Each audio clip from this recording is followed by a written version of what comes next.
Hello, everyone. We want to thank everybody for joining us today for our Emory Compass Coordinating Center webinar. We have participants that are still coming in. So we're just going to give this a few more minutes just to allow people just to log on and to join us today.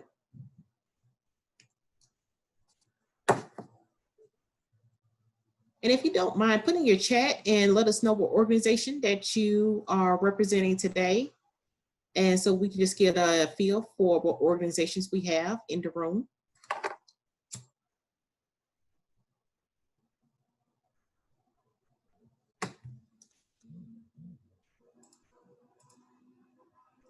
Hey, we got Chris from Alpha. Hey, Chris, it's always good to see you. We hope everything is going well. Okay. We have Akan. I'm not even going to pronounce that because I don't want to mess up anybody's organization name, but it looked like Diana Cares, and it probably is wrong. So please, Bree, forgive me for mispronouncing the name of your organization. I am so sorry. We have Becky at Fire Rings Financial that's on with us. Hello, Becky. It's good to see you joining us this morning. Thank you all. We have Jose. Hey, Jose from Latino Commission on AIDS. It's always good to see you all too.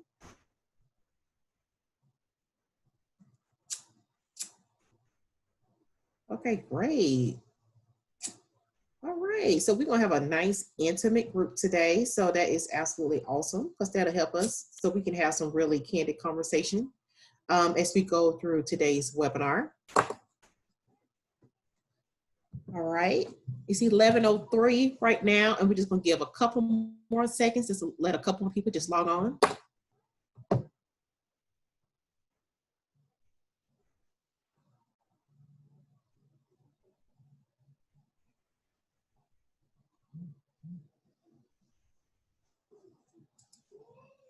Okay.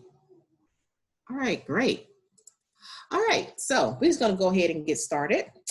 Once again, we want to thank everyone for taking our time out of their day in order to join us for today's webinar. Today's webinar is being brought to you by the Emory Compass Coordinating Center.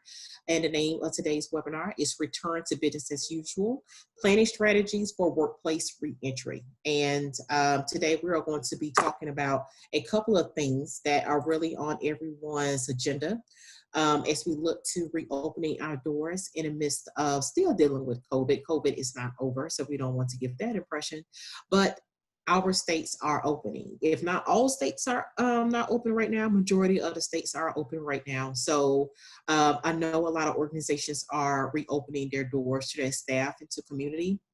So we just want to partner with you all and offering some strategies, just some considerations for you all to think about as you're looking to see how you can put some things into place to make sure people are safe, and then you're also able to be responsive to community as much as possible. So for today's agenda, we had just a couple of items that we're going to make sure that we touch base on. One is looking at the different types of workplace reentry, the phases that you can break down the strategies into for reentering the workplace. We also have some templates and some resources that we're going to be sharing with you. And we also going to talk about the capacity building assistance that's available to all organizations that's in the Deep South that are HIV focused organization. And then we're also going to have a little bit of Q&A. But keep in mind that you all can put questions in the chat at any point in time. So if you all have questions that come up, as we go through some of the content, please feel free and put those in the chat. We'll be monitoring that chat throughout, so we're able to capture those questions. So you don't have to wait to the end of the webinar in order to ask or give any type of comments. And also, if you all have anything you all want to share as we go through different strategies, practices that you all already put in place that you find that are working, please share. We want this to be a space where you all are able to share openly with the other organizations that's on the line, so people can get other ideas or be motivated to think about other solutions, other ideas that they may not have thought about, or maybe answer some questions that they're pondering that you all may already have an answer to. So please feel open to share as much as possible as we go through the webinar. Okay, so the first thing we're going to talk about first is talk about the workplace reentry phases. And those phases right now are being broken down into 4 distinct areas.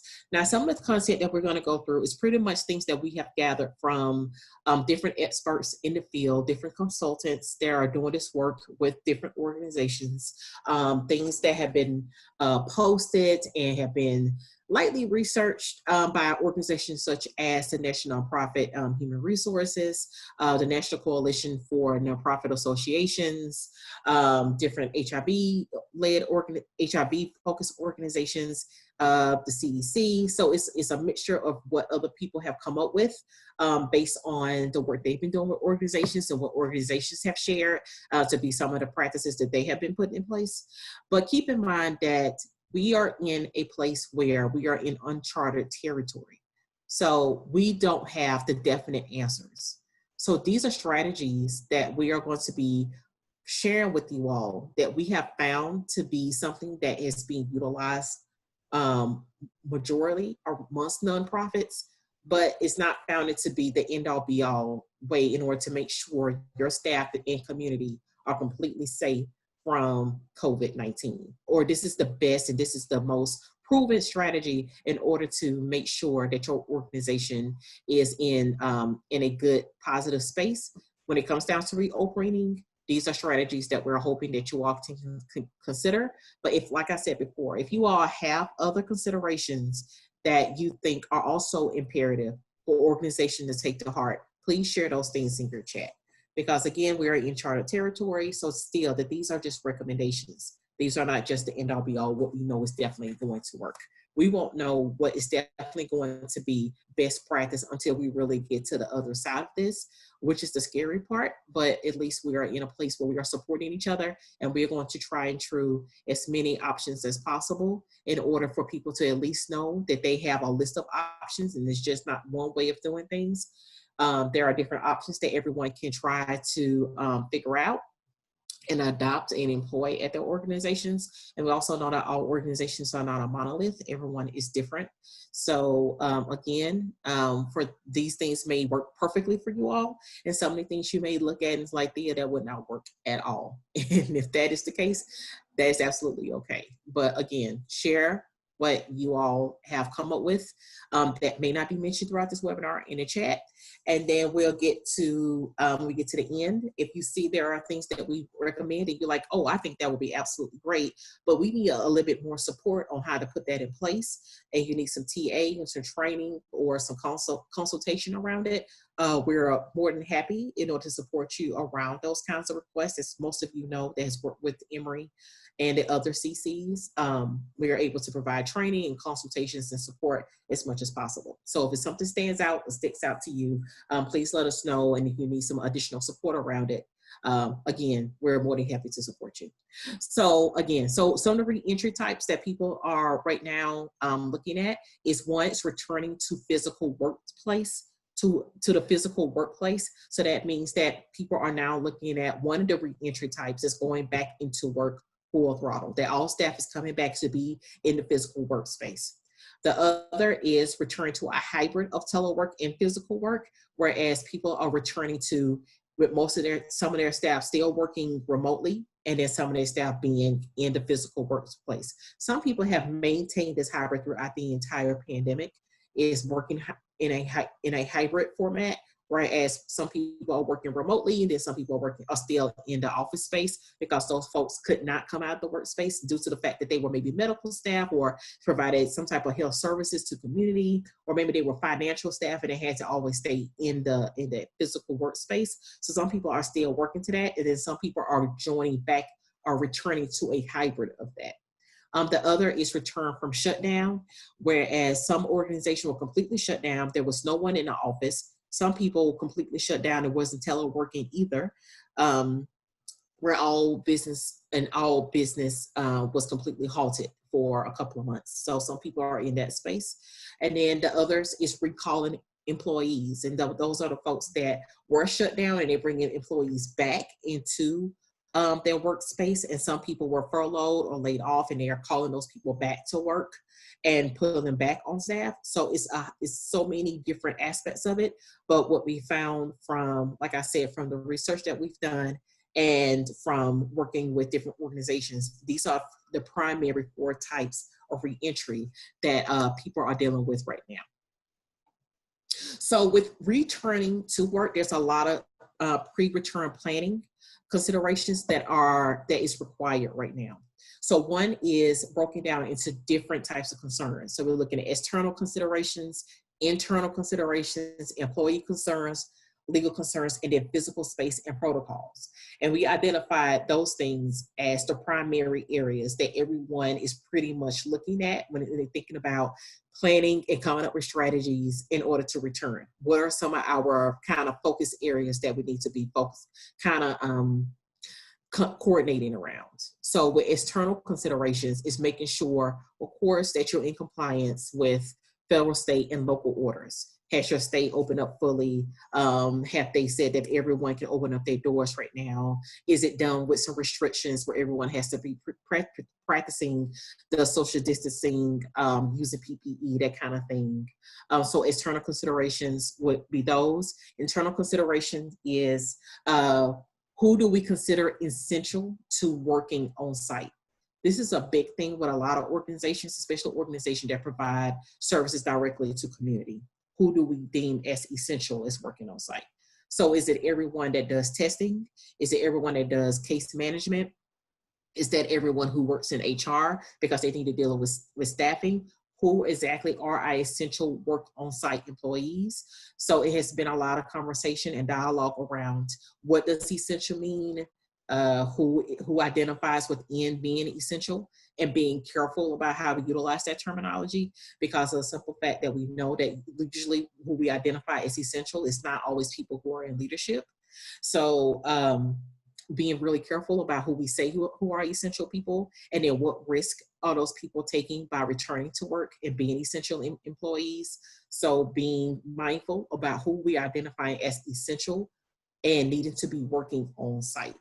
Other considerations is, does your current financial situation impact our decision to bring people back?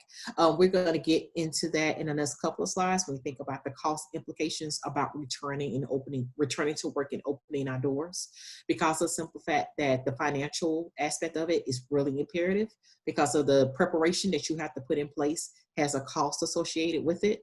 It's also a cost associated with bringing back employees that we just talked about. Is one of those phases is returning people that may have been furloughed or laid off. So now you're bringing those folks back. So that means that you're going to have to start back doing payroll, and you may not be doing payroll for a couple of months. Now it's reactivating payroll or paying extra to folks who's coming back because of the fact that they are taking some increased risk. Some people are implementing things like Euro pay, more pay when it comes down to health insurance and health care. So it's a lot of financial considerations, and not just financial considerations for the staff, but also for employees when they think about having to pay for childcare and things of that nature. So it's a lot of financial aspects that have to be considered. The other is, will immune compromised persons feel safe returning as staff in this community needing to access services? So do those folks who need to come in for services, that need to come in for case management, that need housing, that need any type of mental health counseling or any type of counseling or support, do they feel safe coming back into your organization once your doors have reopened, if they were ever closed or those services were limited or put on a as needed basis? So do those people feel safe coming into your space as well? And then other concerns is, like I already mentioned, employees have concern around childcare issues. We're here in Georgia, and a lot of summer programs are just not opening. And so kids are still at home. So round the clock childcare is from that of the parent or the caregiver that's at home. So being able to find an alternative form of childcare is a hardship. Or they may be at home taking care of someone who may have dealing with any type of illness or any healthcare challenges as well.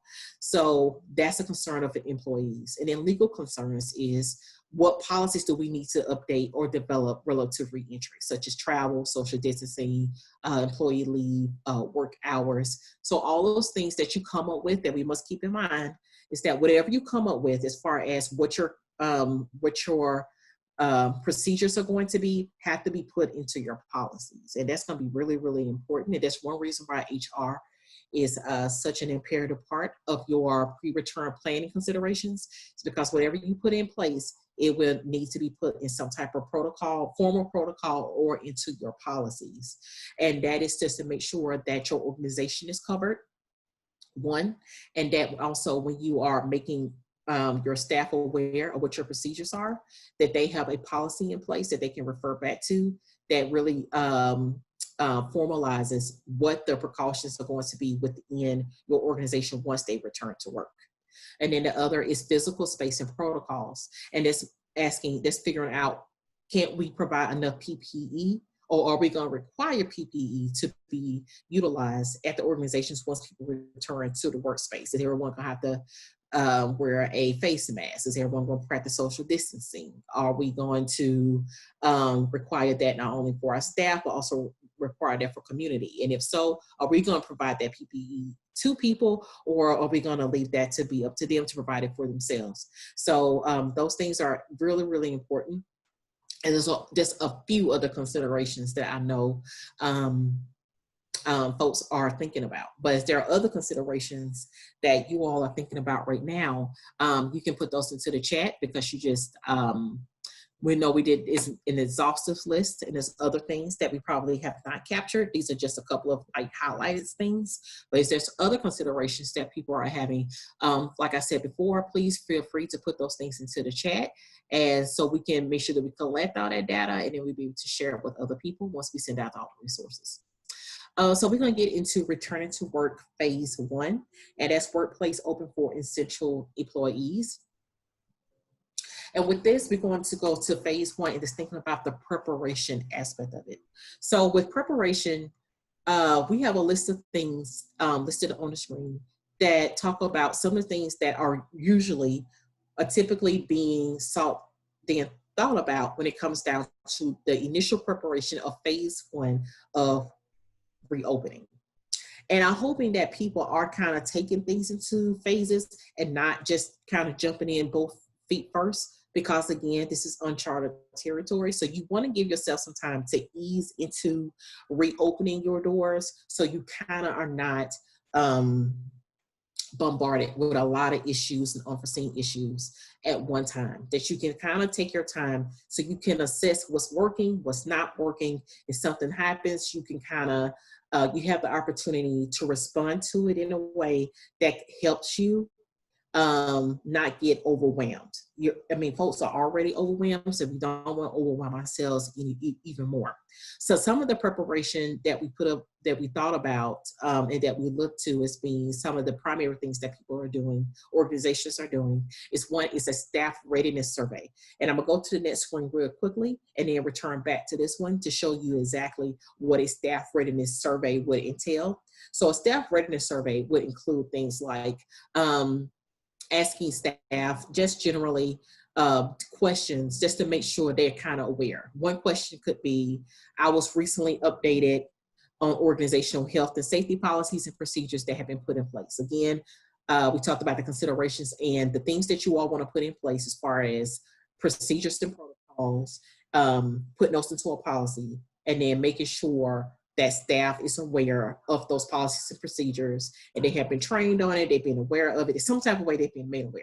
So one survey question could be, they've been updated and they're aware of what the policies are. One is, I was informed about what is expected of me in maintaining a healthy and safe environment. So such as practicing social distancing, making sure I'm wearing PPE, that kind of thing.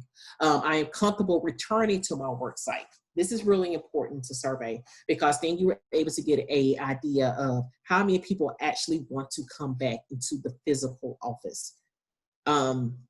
If you say we're just gonna open the doors and let 50%, 40% of our staff in, but over half of those folks that you're calling back into the office are not comfortable coming back into the office, that can create a space of anxiety, a lot of tension, or people calling out and wanting to take more leave time because they don't feel comfortable coming back. So that is important. So that can inform your timeline and when you're saying people need to be back. If 40% of the people that we're saying need to come back are not comfortable coming back, do you need to change your timeline as far as opening your doors for on-site people to come back if you know you're going to be dealing with majority of them not coming in the first place? So that's a really important thing because that can inform what your timeline needs to be. And maybe it may need to be a more conversation in reinforcing the safety precautions you all have to put into place in order to make sure that when staff do return to the office, that they are in a space where that all precautions have been taken. So it may be a need to reiterate what you all have done as far as steps to make sure that staff are safe once they return to your space. Another is I am comfortable traveling for work if required. A lot of people are just not traveling at all. Of course, you can still fly, you can still drive, and then some people have to travel. We have one organization in Mississippi that's a case, and they have it's a HIV serving organization, and they have a case manager that travels throughout the counties that they serve. And she physically has to go and work with different clients and provide TA to different health departments and things like that. So her travel is attached to her job. So what that needs to look like is something that they are making a lot of considerations around. So is traveling for work required? For some people, it is required because like I said before, mobile units, they travel around to different rural areas to make sure that people have access to needle exchange programs, to testing, to receiving different type of medical services. So travel is sometimes a requirement and something that you can't get around. But can you minimize the travel in any kind of way? That is the things that have to be considered. Does the travel have to be as much as it was pre-COVID, or is there modifications that can be made, and what do those modifications look like? But that is a key question in order to ask once again, because again, that can inform your timeline as far as when you're putting certain things in place as a requirement, and then some things that you're going to make optional. The other is I'm comfortable commuting via public transit to work. Some people are on public transit systems, and those things can be really, really a large challenge for folks, because in public transit systems, you can only protect yourself so much. And then you have someone who's traveling on public transit system, and now they're coming to work after they are being exposed to a wide community of folks who may or may not be practicing any type of safety precautions on the public transit systems. So then you have those folks coming into work. So that is that's something else to consider as well, because if someone has to utilize public transit in order to get to work, would you rather for that person is continue to telework because you know the risk that's involved by them being on a public transit system? Also, we have community that utilizes public transit in order to get and access services. So that's another consideration too.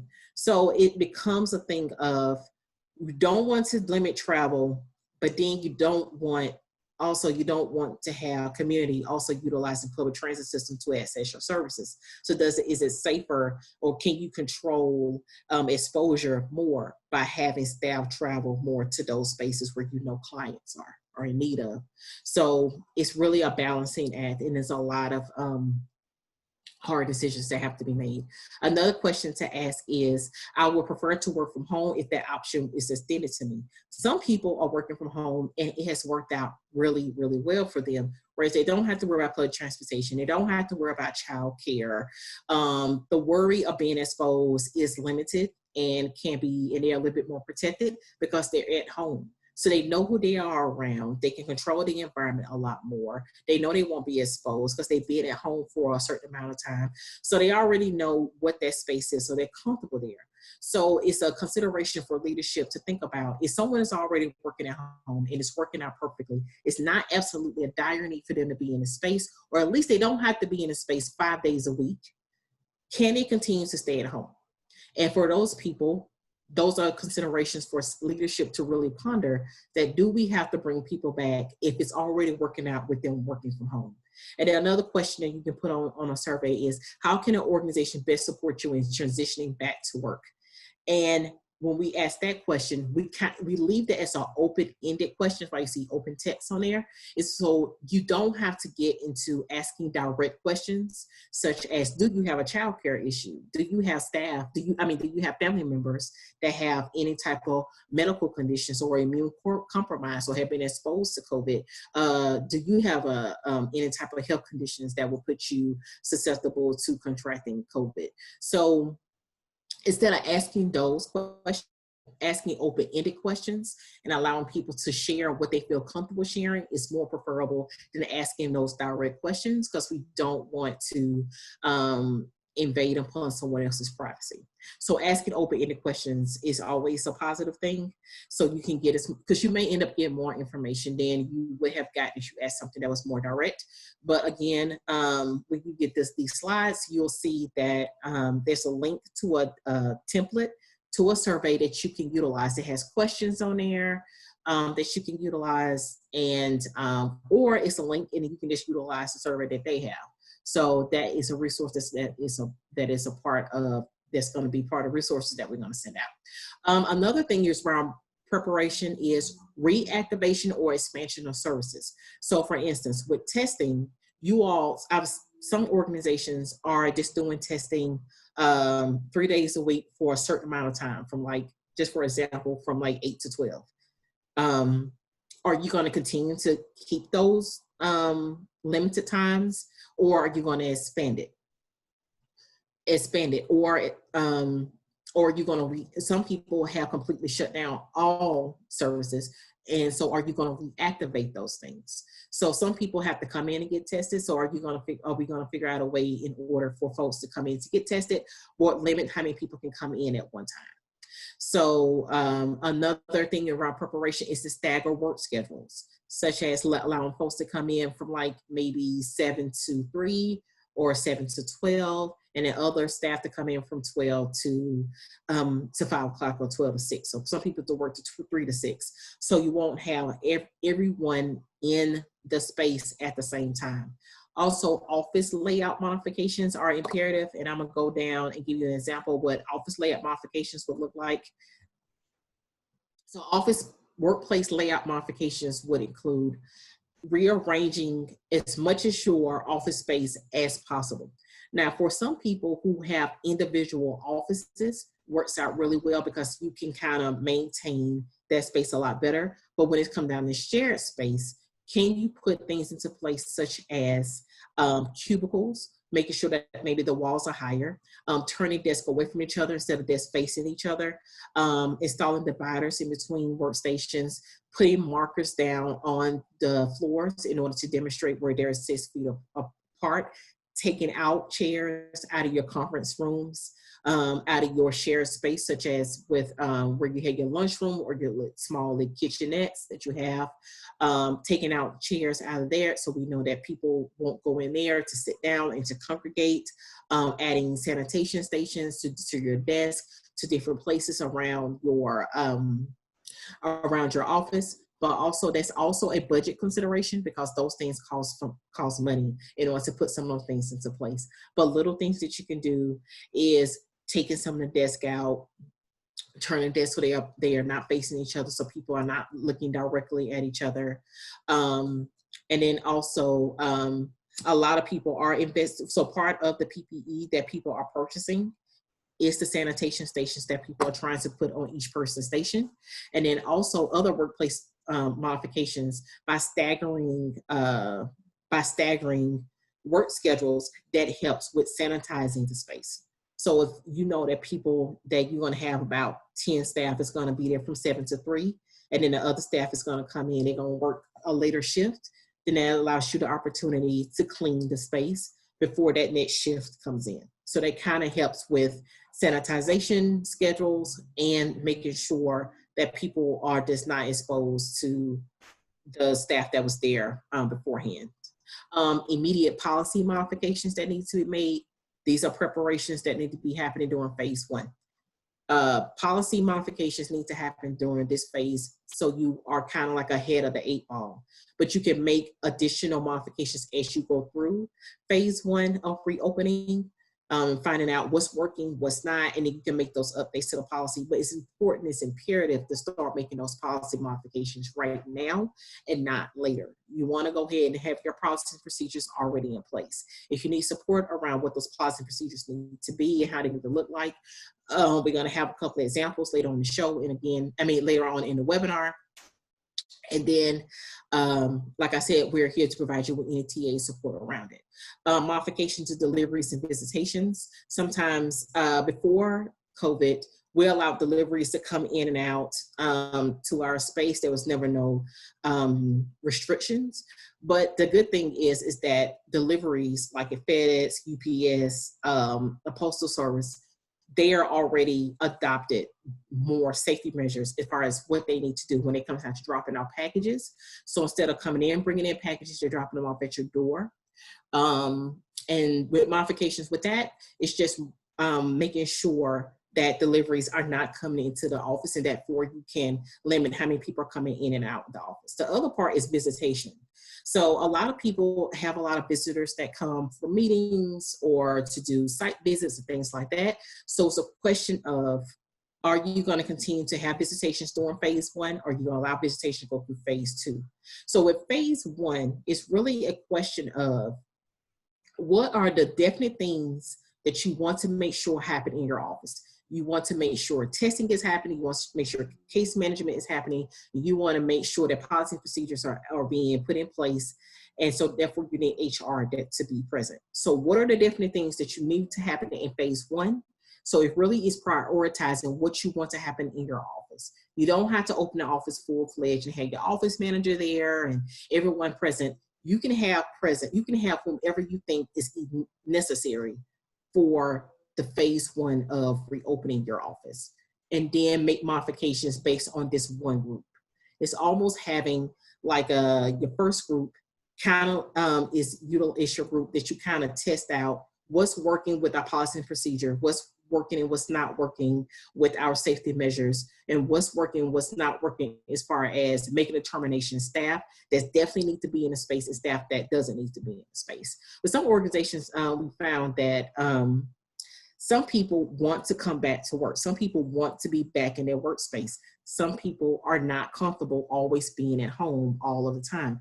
And that can be for a myriad of reasons. It could be a safety issue with that they don't want to be at home. It could be the fact that they don't have a lot of resources at the house, whereas the internet is not as strong.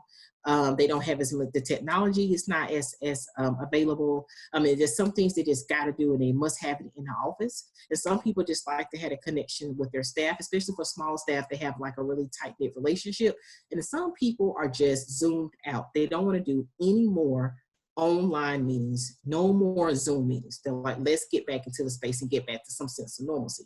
So everyone is feeling different. That's why that staff readiness survey is so imperative, is because it would tell you the story of where your staff is. And that would inform exactly what your preparation really needs to be around bringing people back into the workspace. Some of the cost implications that, that I've already mentioned is PPE. PPE can be really expensive because this next gen, I'm talking about face masks, this all we're talking about sanitizer, this all talking about gloves, this talk about a myriad of different things that goes into making sure you have personal protective equipment available. But you're not only just having it for the staff, but you're also having it for community. So you're going to be purchasing all those things. That's a cost implication that you also need to look at your budget around. Can you afford to buy that much stuff? So that determines how many people that you're going to have in that space. Because if I have to buy PPE for every staff member that's going to be present and every community person that comes in for services, and we have to have PPE for everyone, then that's a cost that we're going to acquire. So that determines how open do you want to be through phase 1. We may want to be open only 3 days a week because we can't afford to have that much PPE for 5 days a week. So that is, it's a huge cost in order to take into consideration.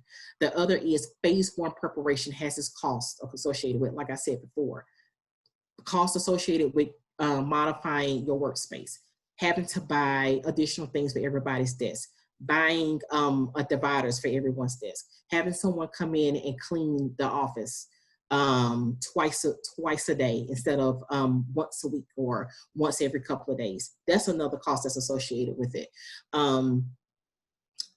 Paying for space, and then paying for things like utilities. That's a cost. Your office has been closed for 2 months. You haven't having to pay utilities. Costs may have gone down a little bit. So then when you bring people back, that cost is added back to you. It's added back to your budget. That's another thing to think about. That will inform how open do you want to be for phase one of your reopening the workspace. Another cost is loss of revenue. A lot of people have had cancellation of fundraisers, cancellation of trainings that would have generated some income, services that were prohibited and that prohibit you from billing insurance and Medicaid and things like that. That was a loss of revenue. Because of that, and people want to start generating that cost of generating those funds again, they want to open up those types of services so they can start billing again, insurance and Medicaid and things like that. So because of that, that becomes on your priority list. Like I said before, what exactly do we need to get open and running right now as it relates to our bottom line? Do we need to start back doing case management work and things like that so we can start billing again, so we can start generating revenue once again? So that means that our case managers need to come in. Those are the first people that we need to have back in here. So therefore, who can we say not be in the space? So case managers, when they come, they can practice social distancing. They can have majority of the space and don't have to worry about sharing space with people who essentially really don't have to be here while the case manager is working. So it's having those kind of conversations and prioritizing what your phase one needs to look like.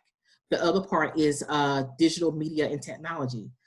Paying for additional laptops for people to work from home, that's another cost associated with it. But also, digital media and technology has taken over right now. So therefore, that's another cost, because you got to think about additional money that's going to go into information security. When we're thinking about people working from home, and you're going to think about making that more long-term is going to, long-term work from home is going to require you to have more technology security because of files being shared and things like that. So that may be some increase in paying for IT services to make sure that your information is being protected and that you're utilizing more shared databases so that information can be shared more seamlessly amongst staff. If you're looking at making in a more hybrid model where people are all working from home and working in the workspace, or looking more long-term and more people are going to start working from home. Or it could be that as you assess phase one of people coming into work, and you just really want to keep the people who do direct services in that space so they can work with the community and keep people who do like more administrative work at home, then that is going to, it may cost you just a little bit more as far as paying for and investing in digital media and in technology, online media platforms. So that means that you're going to have to invest in more of a more robust Zoom platform. I'm going to have to invest in more laptops. And again, invest in more increased information security. So that's one thing to take into consideration.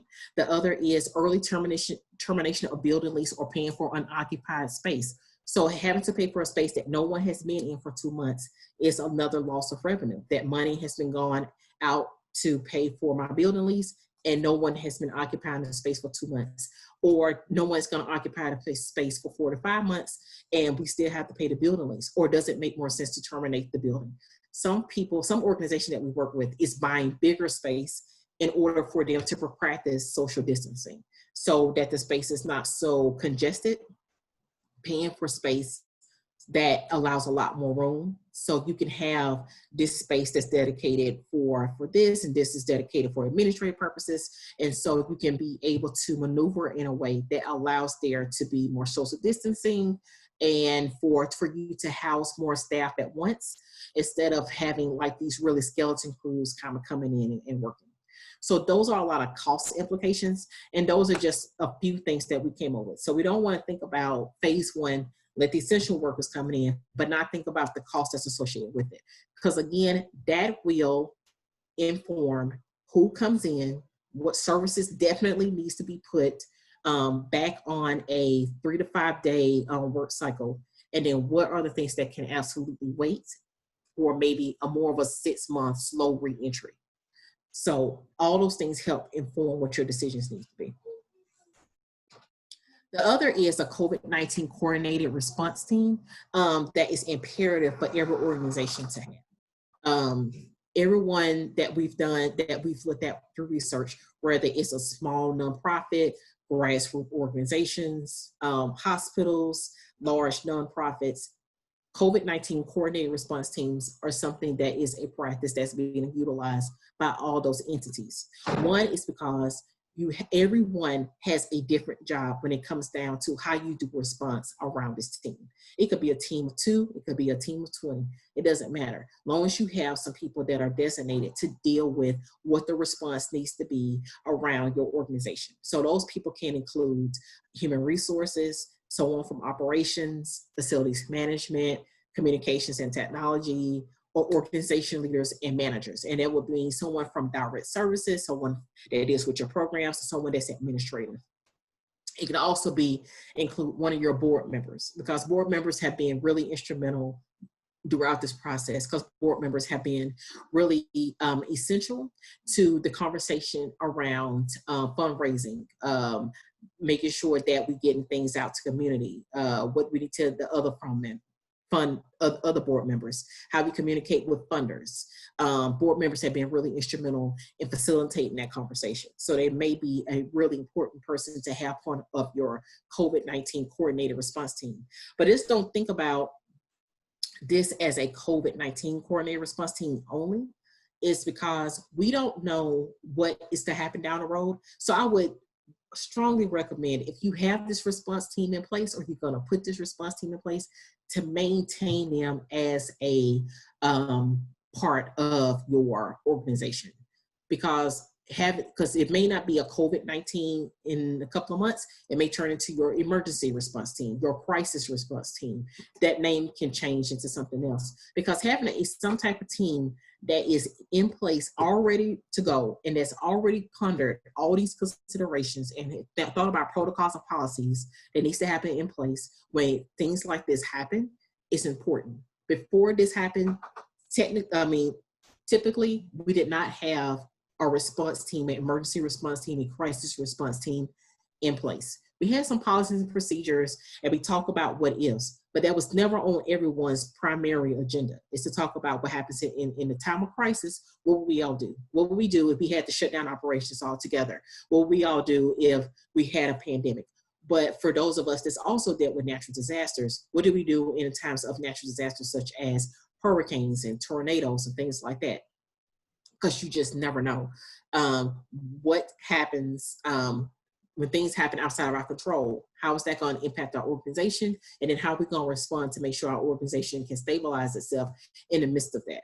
So I will hope that with you putting a COVID-19 coordinated response team together, that you maintain this team, and this becomes a best practice for your organization that is maintained. And maybe that name, like I said before, evolves into something else, like a crisis response team or emergency response team, or whatever the case may be, because these people are essential. There are probably other folks that you can add to this team that I have not mentioned. So these people are just, so who needs to be on there primarily, foundationally. If you add more folks, that's absolutely great. But at the end of the day, please make sure that these people are present. That's your HR person. You need your HR person because of the fact they deal with policies, procedures, onboarding, new staff. They are aware of all the laws that go along with different things around protection, payroll, paycheck protection programs, and things of that nature. Operations are imperative because operations pretty much deals with anything that's dealing with anything administrative, facilities management. When we talked about you modifying your workspace, facilities management is imperative around that. If you have that, that part of your staff. Communications, of course, you need folks who's going to make sure that community knows what's going on your websites, on your Facebook page, on your Instagram page, making sure that whatever is an announcement or updates going on with your organization, when you're going to start back doing testing, when your doors are going to start back opening, what your statements are around COVID, that those communications are going out on your website and on your social media platforms. And then your organizational leaders, those people can always speak to what's going on in each department. I can give you updates on what is going to actually work for people who do direct services. Because we don't want to say these are what our policies and procedures are, but that's not going to work for direct services people. Those policies and procedures are not going to work well with people who do programming. Those policies and procedures are not going to work for people who work from an administrative perspective. So all those people are really imperative at being at the table so that whatever you all come up with is done so in a coordinated way, so every voice in every department that you have at your organization is being represented. Okay, so returning to work in phase 2. So in phase 2 is really dedicated to assessment of phase 1. What worked? And we also want to think about doing an assessment, at least allowing yourself to have at least 3 to 4 weeks of phase 1 before you jump into phase 2. And that is, again, to allow yourself to assess what worked and didn't work. So you can say, we brought all these people back and we open up services and we are seeing the public again and we put all these social distancing and everyone got PPE and so on and so forth. And we say, this has been working. We may want to stay here. We just want to keep these amount of people in the office. We want to keep these hours open for services. We want to stay in this space. We want to stay here for at least maybe 3 to 4 months. That assessment of phase 1 will help you make that determination. So that will inform what phase 2 really needs to look like. Now, typically phase 2 is just you will increase on-site employees. You determine if you're going to start taking walk-ins at that point and on-site services. You'll survey employees and you do your policy updates. But honestly, phase 2 is really determining how much of phase 1 worked and how much of phase 1 you're going to keep and assessing what the timeline is for phase 1. Are we going to extend it and continue to do what we saw was working in phase 1 for a little while longer before we allow more people to start coming into work or not?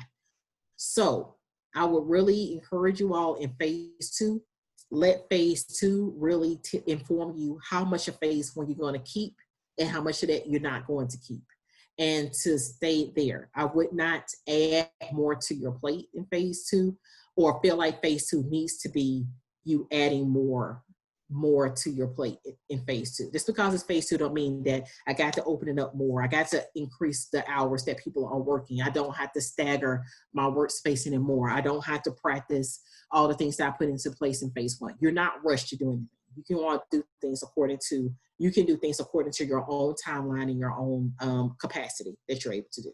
Because a lot of folks are going to find out in phase 1 when they start bringing back employees that they are working with less staff than they had before due to the fact that some people had to be laid off.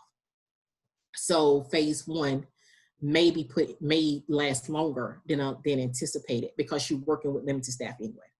So the other thing that we wanted to make sure that at least is done as you ease into phase 2 is that you start capturing the narrative of what your experience has been with your reopening. That's imperative because we are getting into, there are grants that's open right now that you can apply for to help offset some costs that have been assumed because of COVID. And then there's going to be grants that's going to be opening. And a lot of those grants that's going to be coming available in the next couple of months or so are going to be asking questions around COVID. And you need to have what your narrative is going to be to put in those grants. You need to be able to tell the story of how your organization has been impacted, how you've triumphed, and also what the challenges have also been. You need to be collecting those narratives now, not when the grant is ready to be written. Collect all the data as much as possible right now so you can tell your story to funders, to donors, to any type of foundations. You need to be able to tell those stories. Also, if, Lord forbid, if this goes longer or this gets worse, which we're hoping will not happen, you need to be able to know exactly what your ask needs to be to your board and to your funders. Because you already have been through this and you have collected all this data, do you know what to ask for, what you're going to need, and then what is necessary in order to stabilize your organization if this continues to drag on for another 6-7 months or a year. So we need to know what those things are. Collective data as much as possible. If you don't do any, if phase 2 is nothing more than collecting data, then let that phase 2 be that. Collecting as much data and collecting the stories as much as possible. Those things are really, really, really important. As they could survey your employees. We're not asking you to send out surveys every 5 minutes, but we want to make sure that you're always collecting the voice and the concerns of your staff to make sure that their voice is always centered and that what's happening in your community is always centered. So whatever you all come up with is always done at the safety of your staff in the community that you're serving. So policy update areas that are imperative right now is updating your policy around leave, attendance. Attendance is going to look a lot different, whereas we say everyone's need to be here 8 to 5, 5 days a week, so on and so forth, Monday to Friday. Attendance may not look like that anymore. Attendance may be attendance just being make sure you work in the office at least 10 hours a week, not 40. So attendance is going to look different. So those things need to be updated. Work hours, your travel policy, IT use, remote work, all these things are going to require, these are like the primary areas around your policy that really needs to be updated as it relates to COVID. But not just as it relates to COVID, this is for policy updates that need to happen in generally around just crisis management, any type of unforeseen events, and any type of public health crisis that happens in this country. So this is just not you doing this for COVID. This is for something, for updates to make to your policy, period. Those things just need to be done because in order to stay ahead of the curve as much as possible. So just don't think about we need to just utilize a lot of COVID language. We just need to have language in our policies that allows us, so things like this happen, unforeseen things like this happen. We already have policy and procedures in place that allows us to be flexible with our staff and with our services when the time comes, where we're not just trying to figure it out at the last minute, that we have hit a lot of bumps in the road along the way. We're trying to figure this out. Take time to assess those things that you figured out. We are not ready to deal with anything of this magnitude hitting our organizations. I wish I had had this in place. I wish I would have had this policy in place. I wish I had X, Y, and Z in place. Those are a lot of the aha moments that organizations are having right now. Please put those things in your policy right now. Do not wait. Please put those things. That's why that coordinated response team is so important, because they help identify those things and how to employ them and make them sustainable in your organizations. It'll make things make you breathe a little bit easier, knowing that you have a lot of things like that in place. I will also encourage you that if you all have any type of legal representation, a lawyer, a employment lawyer, or anything like that, to please utilize those people. But if you don't have those folks and you want to know what you need to be put in place, utilize the TA that Emory provides. We can provide you with support around what those policies need to look like, what is the language that needs to go in there, how it needs to what it needs to say. We can provide you with that support. So you're not out there by yourself. We are more than happy to help you with making those modifications, making those updates as much as possible. Things around your technology policy. These are just a couple of things to consider. So warranties, receipts for computers and peripherals. So I know that a lot of people have invested a lot in buying laptops and buying cameras, laptop cameras to go for people to Skype or to do Zooms, because every laptop doesn't come with the built-in camera. So a lot of people have spent a lot of money in those things. A lot of people have spent money in routers, increasing their internet. A lot of people have spent a lot of money on those things. So therefore, maintain some type of policy around those warranties and those receipts being kept in a safe space, access to IT. Does your staff have access to your IT support? Can they take their stuff to Best Buy? Would that be a cost that they will have to assume? Can they call the IT person that you have contracted, or does it have to go through another person in order to get this IT, to get things troubleshooted? If you're going to be looking at a hybrid model of people working from home and the people working in the office, then those people working from home are going to at some point need a lot of IT support. So that is a key consideration as you think about extending how long someone is going to be working from home. If this is going to go to the end of the year, IT support is going to be imperative.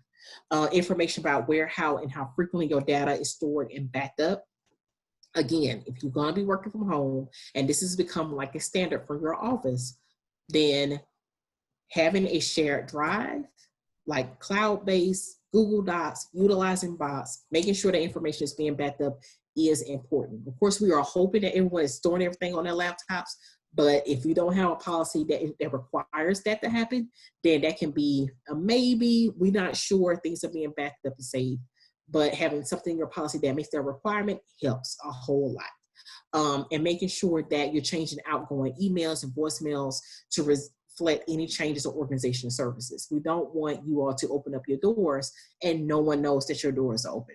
We want to make sure that communication modes and instructions on how people are staying informed is also being put in place. So making that part of your policy, that at any time there is significant change within staffing and availability of services, that X, Y, and Z is put in place, making that part of your policy just helps with making sure your organization is covered. So now we're going to get into just a couple of general policy purpose examples. It's just a couple of things that you can put in your policy that's real simple, such as this company policy includes measures we are actively taking to mitigate the spread of coronavirus. This is coronavirus specific, but again, we can generalize examples like this to just say to mitigate any type of public health crisis or emergency response. So we can modify the language in order for it to be more generalized as much as possible. So it's just not around COVID. It's around anything that happens around any type of public health scare that happens within our communities. Making sure these are examples of what sick leave arrangement could be, work from home requests could look like, for instance. And this, one of the things that we have, the example that's here is that if someone goes and they travel, it's requiring them to work from home for at least 14 days before they return to the office. Putting that in your policy is important because you want people to know that in order to make sure, because it goes back to your safety procedures, that if you go and you travel, it's important for you to stay at home for 14 days. Putting that in your policy is important because if it's not in your policy, it's just a recommendation or a good idea. It's not a requirement. So therefore, putting it in your policy makes things a lot more formal. Another policy examples around general hygiene rules, traveling and commuting measures. So again, we're going to send out these slides. So if any of those examples stood out to you, and again, if you need any TA training support around looking at your policy and adding some information there, we're more than happy to support you around that. So phase 3, once you get to phase 3 again is assessment of phase 2. So in each phase, it is helpful that you assess the phase prior to make sure that it works. Again, each assessment of each phase should take at least 3 to 4 weeks of assessment. We're at phase 3. We're at a place now where we are pretty much up and running. That remote from work is optional or is standard. It's that we've made working from home a thing that we're going to allow our staff to do because it seems to be a good practice. Remote work is optional. It's not something people have to do at this point.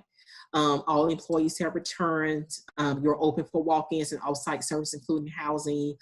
You're able to accommodate personally utilizing the readiness assessment. You have a crisis management plan in place. So phase 3 is pretty much, we've worked out all the kinks from phase 1 and phase 2, and now we're pretty much working from a space of business as usual, kind of, sort of. So everything is open. But also that we put in phase 3 is that you are putting a plan in place for possibility of resurgence of the pandemic. Is that you have a plan in place. So right now, we should be at a place where, again, like we just mentioned, your COVID team, that team is more of a standard for your organization, that you have this team in place. Whereas That's part of your plan. So if something else happens, you have a team in place already. They're designated. You have policies in place, or they're at least being drafted at this point. And also, you have really, really looked at the lessons learned. But remember, as we mentioned in phase 2, you have started collecting the data and the stories of everything that has transpired over these course of months of how we dealt with this pandemic in our community. So in phase 3, we should be reflecting on lessons learned and how we need to move forward and things of that nature. So phase 3 is probably next year for a lot of people. It could be next month for some, but for some people it's 6-8 months down the road before you even get to phase 3. So, but the goal is you want to get to phase 3.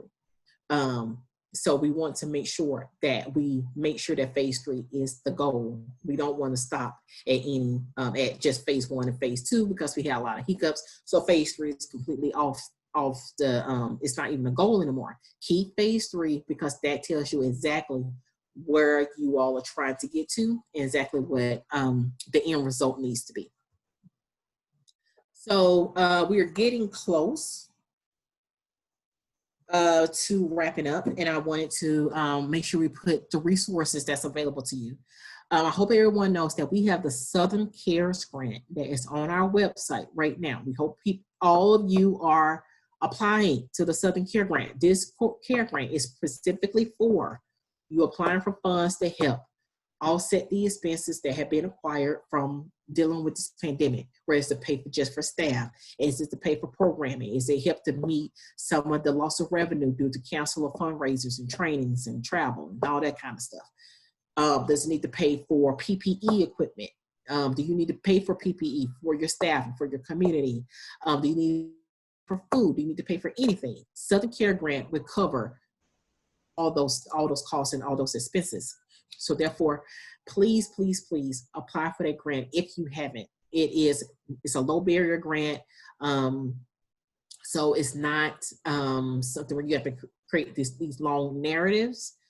It is really straightforward. So we encourage you to apply to it.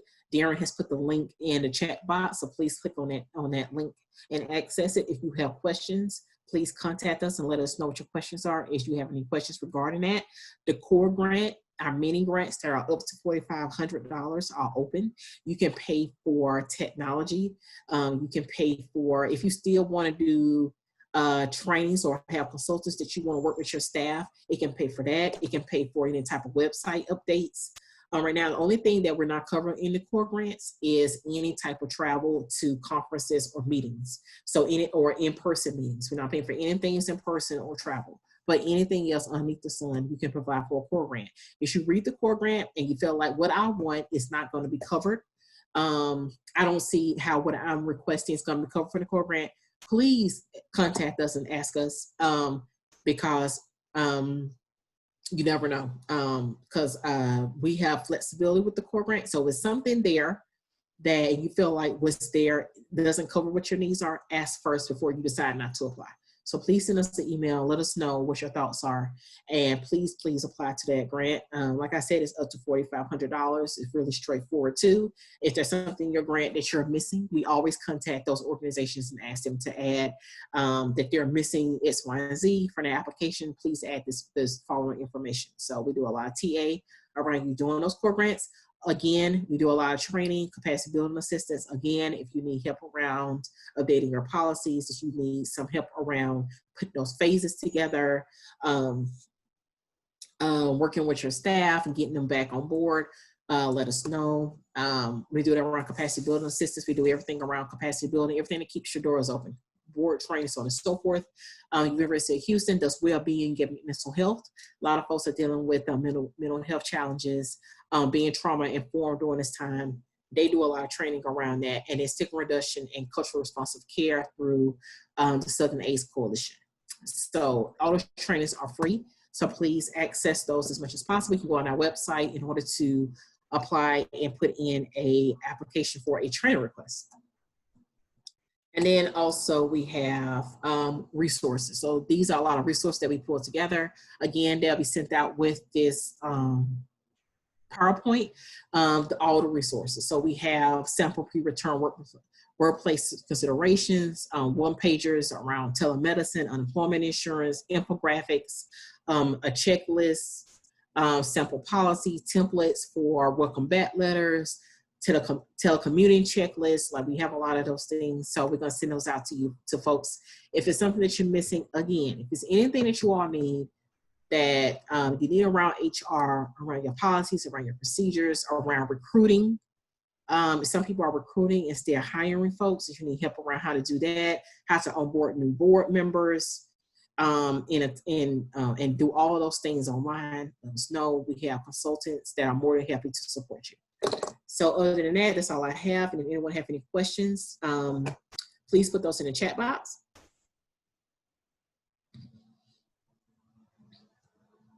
All right.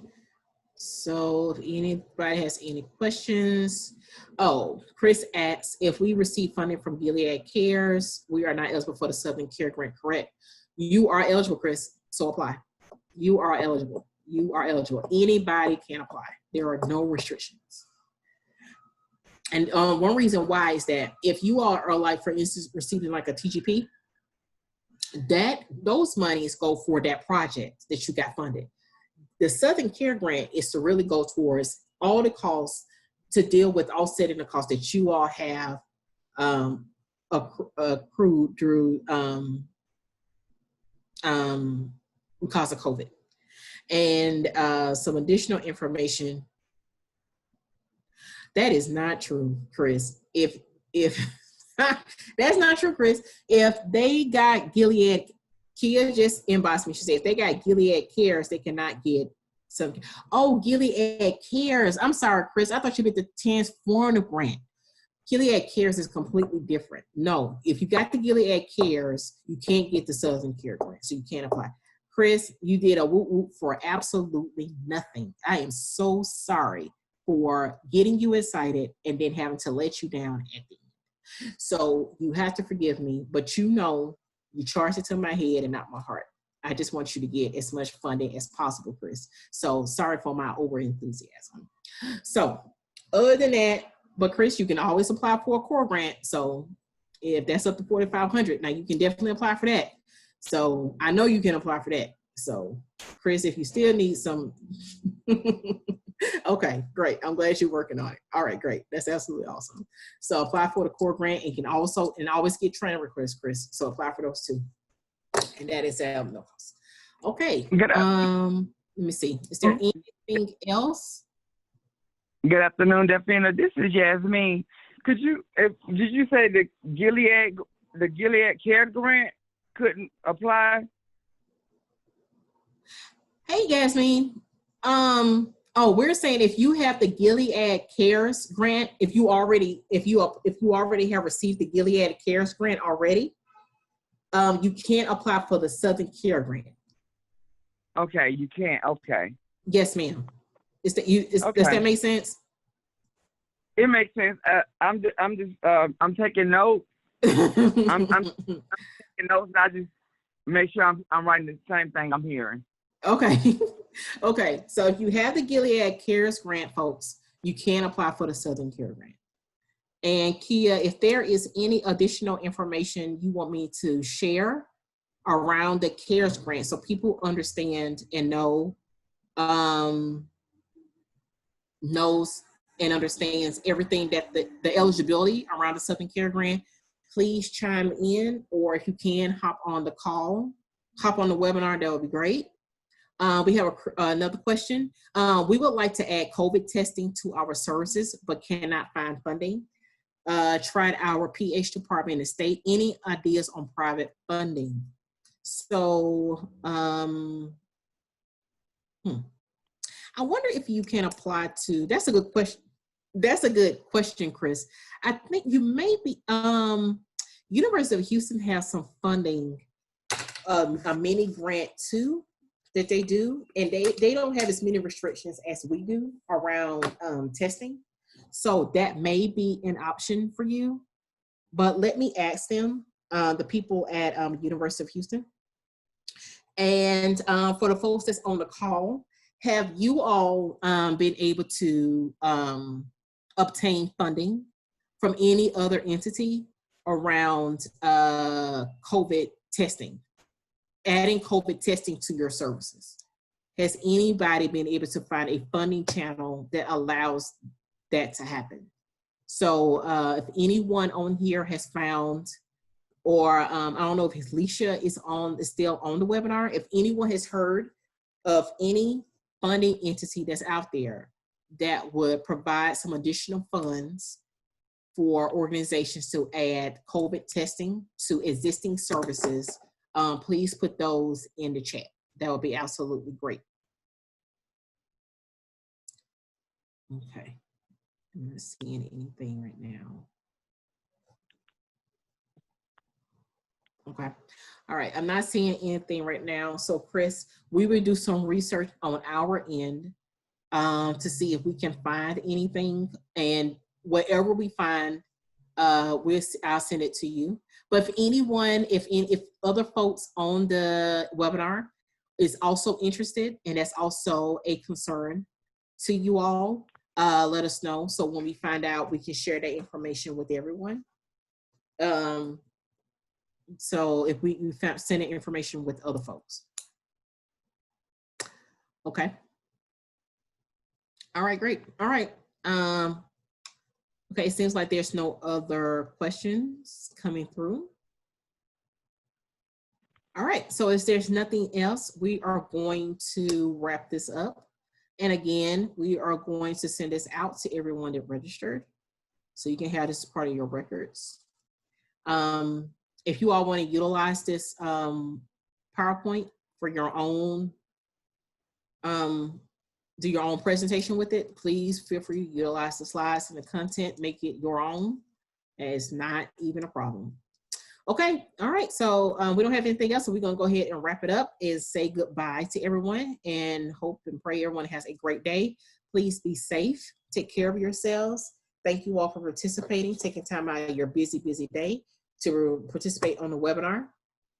And if you have any questions, feel free to email us at emory@gileadconference.com, or those of you who have my email, you always shoot me email directly. Okay, all right, well, thanks and have a great day.